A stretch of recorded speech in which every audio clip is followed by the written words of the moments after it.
I am Anthony Newbold. Welcome to A Closer Look. Education and the government's efforts in that area, the topic we're going to focus on this week. And for that, I've invited the Minister of Education, the Honorable Jeffrey Lloyd, to sit with me. Minister, welcome to the show. Thanks a lot, Mr. Newbold. Pleasure to be here, sir.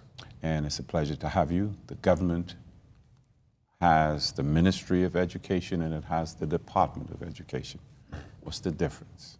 Very important difference, and thanks a lot for this opportunity to share with our Bahamian people and for you on what is happening in education. The Department of Education is responsible for the day-to-day management of the school system. 172 schools spread across our island and archipelago, 60 approximately satellite buildings, somewhere around 3,000 to 4,000 teachers and other support staff. So it is the director's responsibility, according to the Education Act, to see that the administration of the school, control, and the responsibility of the day-to-day execution of the government's policy mandate is carried out. That's the Department of Education. The ministry is the overarching administrative arm of the government as far as education is concerned. What you might want to say is the policy arm of the government. So it's responsible for ensuring that whatever the government of the day's policy is, that also is executed. The Prime Minister says, and he's been talking about this forever, he wants to introduce massive amounts of technology into the system. But before you get to that, what is the philosophy? Give me the philosophy of the government with respect to education. It's a philosophy that has been obtained now for decades, and that is we want to, at the end of 12 years of schooling, for our young people to be equipped intellectually, socially, morally, attitudinally, intellectually, and to invite them to expose their skills, their amazing talents and abilities for the benefit of themselves, their families, and the wider Bahamian community. In recent times, there has been even a great emphasis on what we call social skills. These are the analytical abilities, one's problem-solving abilities, and one's ability to get along with others, which we call teamwork or collaboration. Now, we say these are 21st century social skills, but I mean, this is human requirements from as long as I could remember. I don't know why they consider them just to be some new version of the demands upon human beings. So and Mr. Newbold, I also want to say that what we are hearing more and more from the employers, and that's not just only here in the Bahamas, but elsewhere, that students, once they exit high school or college, need to come to the workplace equipped with skills that can be utilized immediately. And in our environment and in our world today, that obviously means technological skills, the ability to use with a great deal of proficiency a computer, to understand what it means to be, a hospitable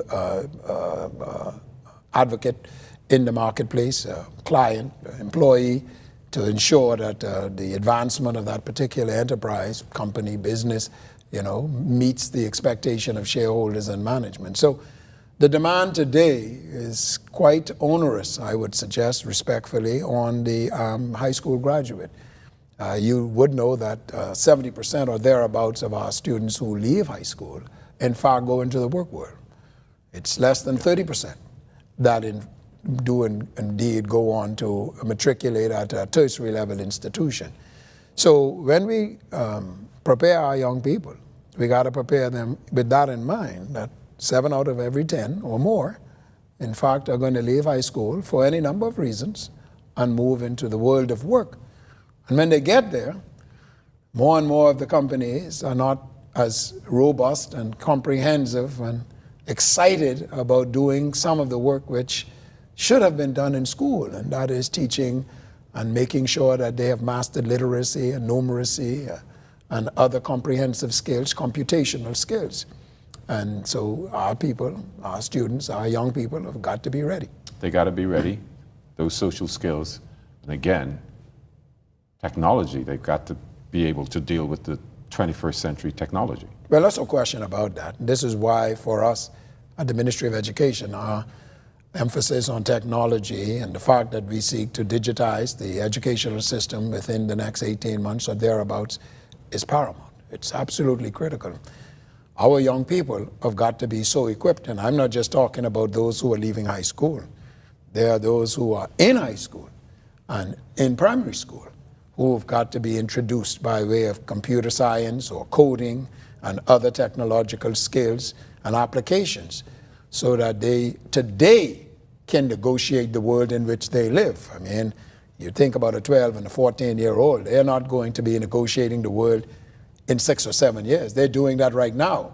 Some of them are working in the food stores or other jobs, in a part-time capacity and earning to make sure that they get themselves, advanced in their social and educational life. So technology is critical and we have signed 3 contracts to that effect. Fiber optic is going to now being laid by BTC and Cape Bahamas, and Walker's Industry is going to ensure that every school is a smart school by the application of Wi-Fi. It's critical for us.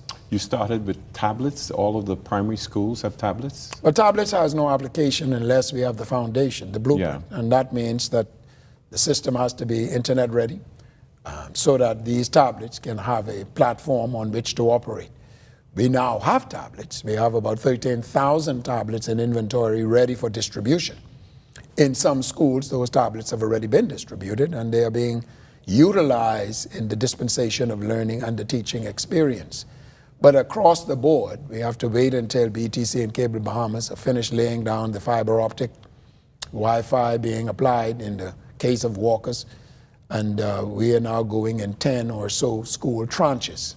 You do 10 schools, we're going to do 6 or so here in New Providence, 2 in the Family Islands, 2 in Grand Bahama, then we do another 10 and so on until, like I say, in about 18 months, the entire system is digitized. And this is revolutionary. This is going to be transformative. We talk about making sure that the students, they come out of school and they're ready to deal with the 21st century technology. Your ministry, your personnel in the ministry, are they up to the task of making sure these students are properly prepared? It will be up to the task. That's why there is a concomitant training program for all teachers and administrators as this process is rolled out. This is a part of the experience. So as we are training and teaching our young people, we are training and teaching our teachers and administrators and support staff. Because as I say, the 21st century technological environment impacts everybody. It's not just a selected segment of our community. So yes, there's going to be a robust, copious, comprehensive training program for all of our staff, not only those in the school system, but also our staff in the Ministry of Education headquarters and elsewhere in the various satellite buildings, those who are in transportation, those who are in the physical plant, those who are in stores, because this is just the way of the world.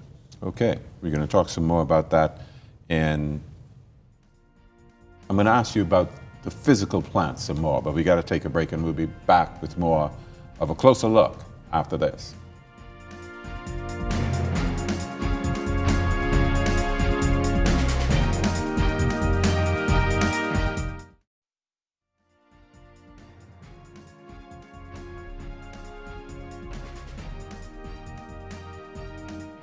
Welcome back. Anthony Newbold speaking with the Minister of Education, the Honorable Jeffrey Lloyd.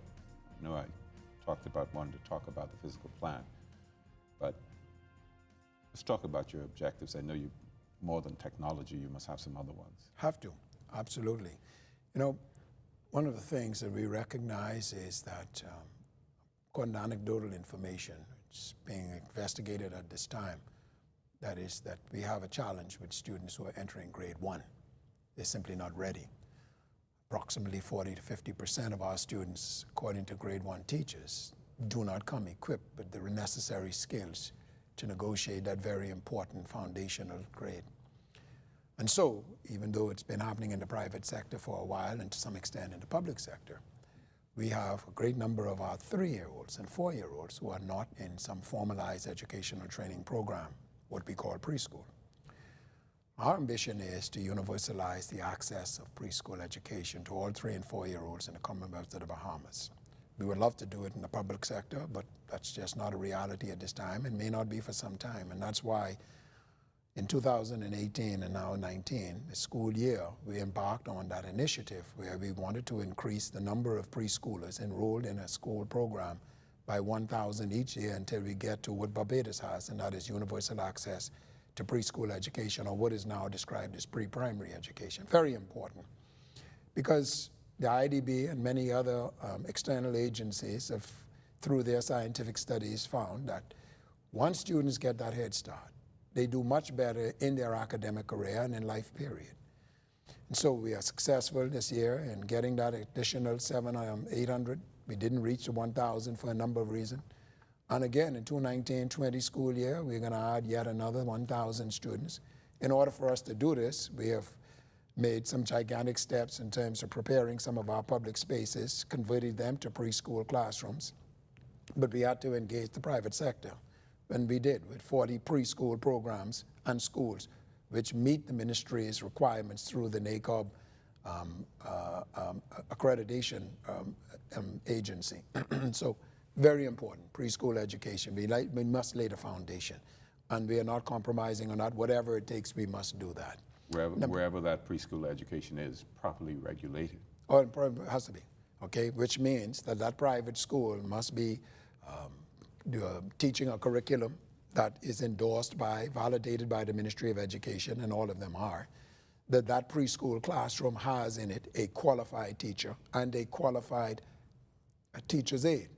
Qualified, not babysitting exercises, qualified, which means they are degreed, they have had teaching practice with a specificity in pre-primary education.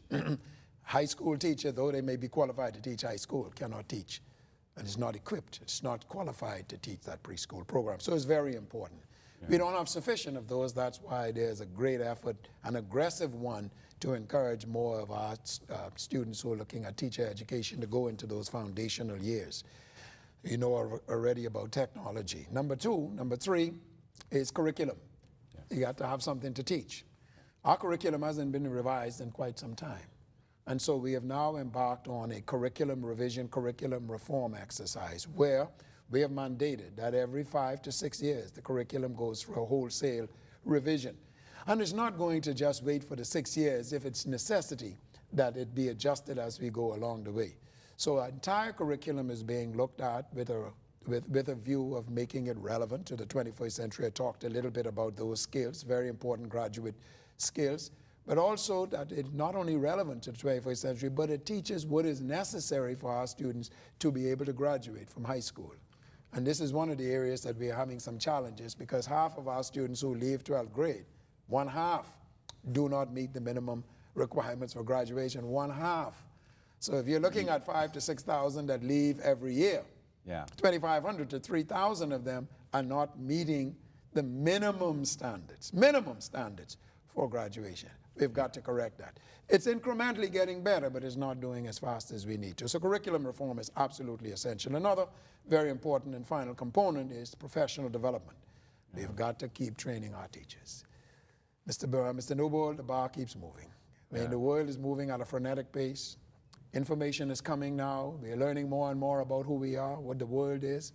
We've got to keep training our teachers. We've got to keep training them in new methodologies.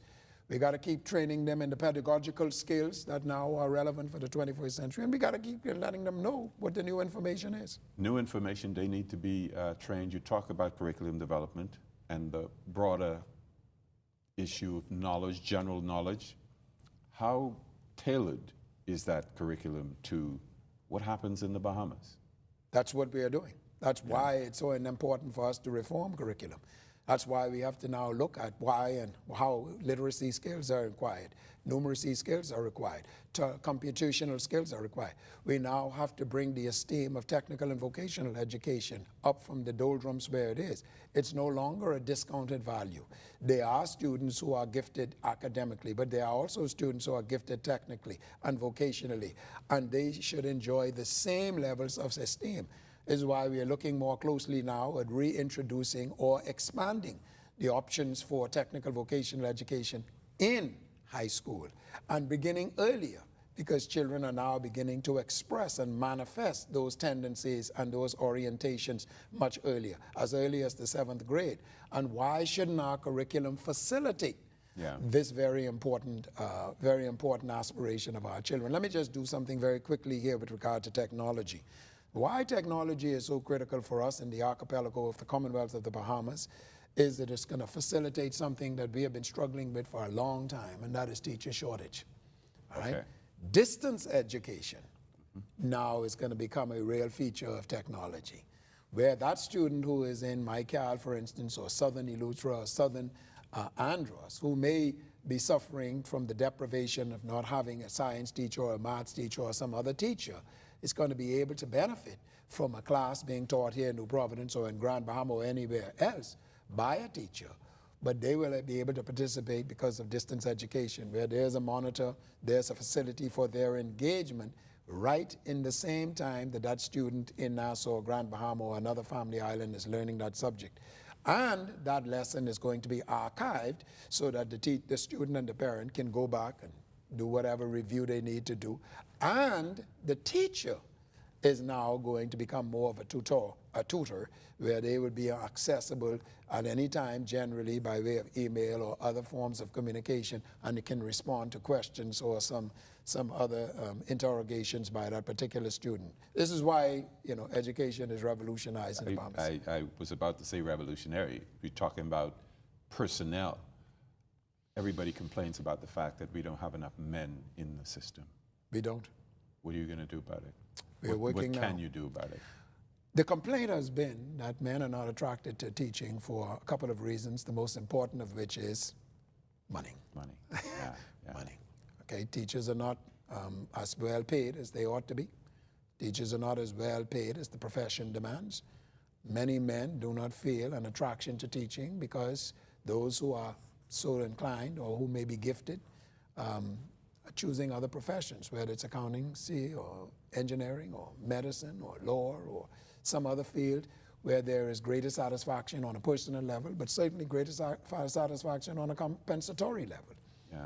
We have got to, as a society, look very closely at that. And I say society, Mr. Noble, it's not just the government. Yes. We as a society have got to determine. When we take a look at teachers, these most sacred of professions, the most foundational of professions. Foundational. Every single person, every single career, every single profession emanates from that classroom, that teacher. We've got to decide what really is a teacher worth. If we are demanding that teachers, for instance, all have master's degrees, what should their compensation be at the conclusion of that master degree program? And after 5 years, after 15 years, we have got principals in the Commonwealth of the Bahamas who are making just above $40,000. Yeah. These are folks with advanced degrees. They've had 30, 35 years, some of them in half of their life in administration, $40,000. Imagine 30 years a lawyer in this country. Do you think they would settle for $30,000? An engineer? Do you think they would settle for $40,000? An accountant? No, they don't settle for that in the first year. Okay, but now you understand. So why would a male, head of a family, 3 children, ambitions of sending them to college, want to live a somewhat decent life, one that is satisfactory to all of their senses, why would they choose engineering when there are other options that are equally as satisfying? Education. How is that affecting the delivery of education? Well, I think obviously it has to have an impact. I mean, if you have, just as the day when you had all males and few females, today you're having a great many, a larger percentage of females than males. Yeah. Obviously it has to have an impact. You have some of these students who go into primary, pre-primary, never see a male except maybe as a PE teacher, and occasionally in some form of administration. That's a challenge, and that's a major challenge, and I think that's an imbalance that needs to be corrected and has to be corrected because we are meant to be a holistic development species. I mean, you know, we have 2 sides of the brain. Yeah. They have to both be, you know, properly developing stimulated. At the same time. Okay, we can explore that further, but we got to take this last break, and we'll be back with more after this.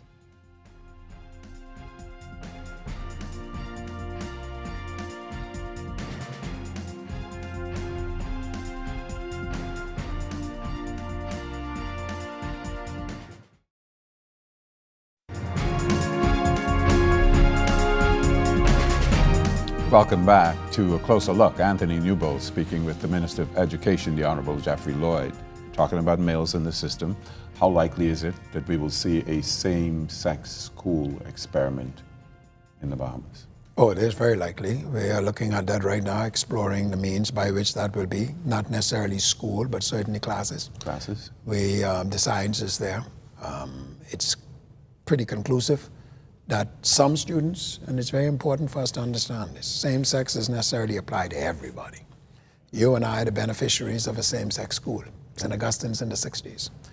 I would say that we got a nice deal. A very nice deal. We did. Some of our contemporaries attended a same-sex school called Xavier's College, all girls. I know of many of our contemporaries who have sent their students, their children, off to same-sex schools in this region as well as elsewhere. So there's a value and a place in an educational system for same-sex schools, and we are exploring that. I hope that we'll be able to do it not in this academic year, but the next. And I think that we are on the way to a pilot initiative in one at least of our schools. And we are looking somewhere around the 3rd and 4th grade. I'm not giving you a conclusion on that at this moment, right. But we believe that there's a space for that. We believe that the private sector can also play a part here. The private sector can, with the help possibly of government, to, initiate a same-sex school, all-boys school or an all-girls school. Because again, there are some students who will benefit from that environment. I'm saying not all, but there are some students who would benefit from a boarding school environment. We don't have one of those. Again, St. Augustine's had one of those. There's some schools, some students who would benefit from a somewhat of a paramilitary school environment. You and I went to one. It's called St. Augustine's College. I think we got a very nice deal. There are, again, some students who, because of their maturity and other skills, they can do more or less their education on their own. This is called individualized learning. Again, some feature which will be provided by technology. So the system has to be, in my estimation, Mr. Newbold, broad enough, wide enough, comprehensive enough to satisfy the aspiration appetites of all of our people. Not one size fit all. Right. There are some parents who decide that they want to be in control of the education of their students. That's why we have more and more students now being homeschooled.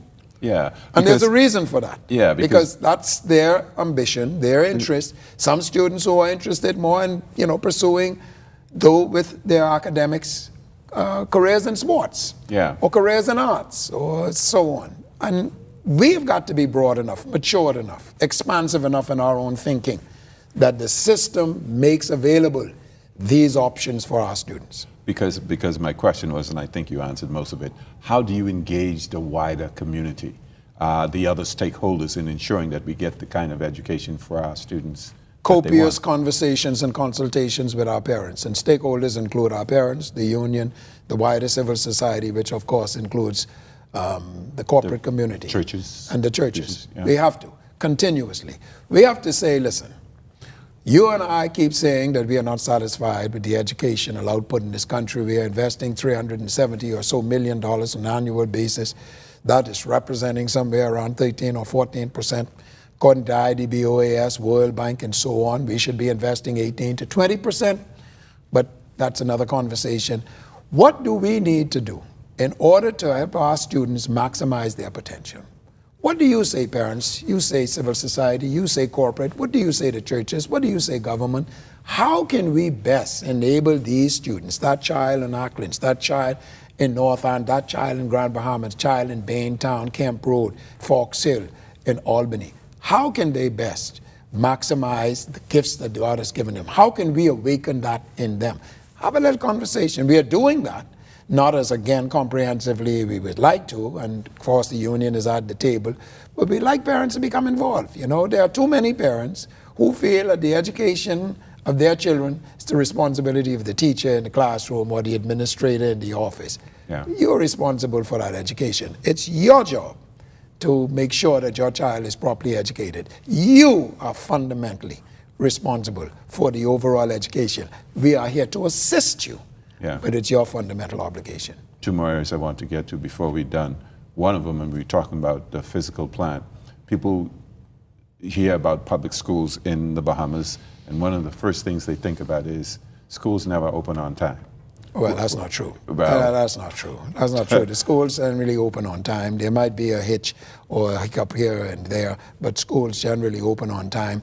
And in part, the reason for that is because a lot of the work, school repair work, that is done during the summertime, some of which cannot be completed in the summertime, based on the way our system is now presently constituted. We need a little more time. That is why we are now experimenting with year-round maintenance, because we cannot wait for the summer. If there's a challenge at a particular school, after school, 4:30 in the afternoon, now there's daylight saving times, let's see if we could tackle it.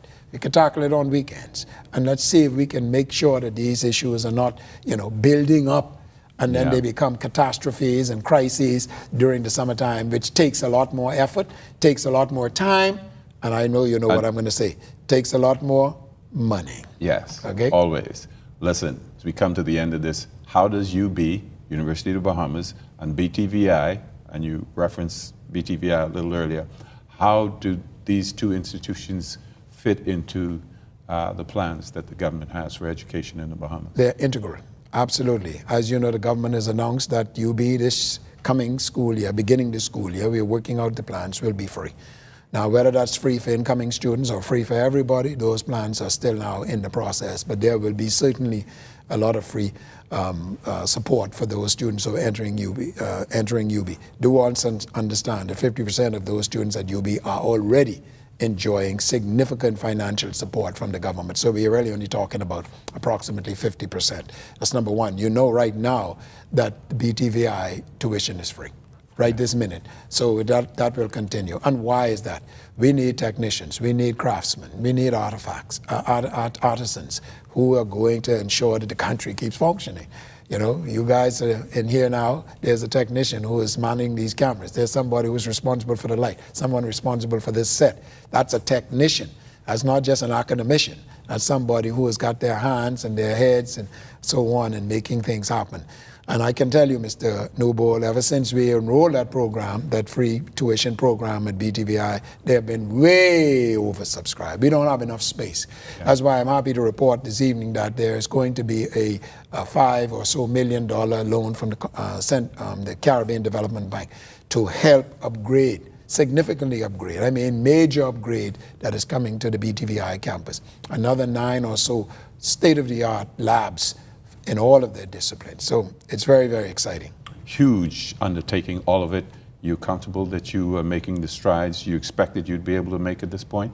It's not as fast as I would like. We come out of a private sector. I'm dealing with the government. It's a little bit slower in the government, and I understand why, but that doesn't mean that I'm not a little bit anxious. I'd like to kind of get things going, but hey, yes, we are. And I'm happy that we are, and I'm glad and proud of our team led by Mrs. Lorraine Ambrista and the director, Mr. Marcellus Taylor. I'm happy and proud of our stakeholders, Mrs. Wilson at the union, and I understand there's going to be a new president at BMU, Mr. McPhee. So, we are working, and we are going through our challenges and difficulties. And then anytime you're breaking new ground, anytime you're kind of making, progress and strides, you're going to have those, because you're going to have to kind of elbow your way through some of the status quo, which is difficult to change. I understand it, but change it must. Change it must. Thank you very much, Minister. And thank you for watching A Closer Look. We're going to continue exploring the elements of the Prime Minister's national address. So join us again next week for A Closer Look.